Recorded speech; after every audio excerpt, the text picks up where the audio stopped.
Ну, соревнования сегодня прошли очень неожиданно, так сказать. Вначале думали даже перенести соревнования, потом в последний момент уже решили провести их. Единственная проблема была то, что народу было мало, то, что наши соревнования выпали именно в ту дату, когда происходит сейчас национальный праздник СЭХ. Вот. Но, тем не менее, народу достаточно, чтобы провести такие полноценные соревнования. Вот. Ребята показали очень хорошее время, прокатились по трассе, я думаю, на отлично.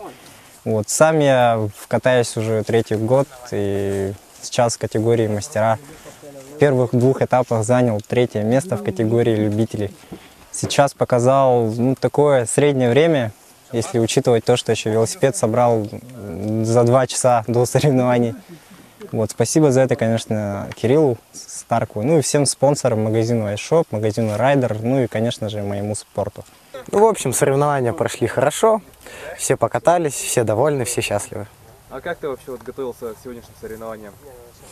Ну, к соревнованиям мы начали готовиться заранее, то есть приезжали на эту трассу, копали некоторые элементы, то есть вот эти вылеты, пролетки и так далее. Мое личное мнение об этом соревновании, ну, много позитивных моментов было, много веселых моментов, конечно, были и грустные моменты. Ну, все отлично.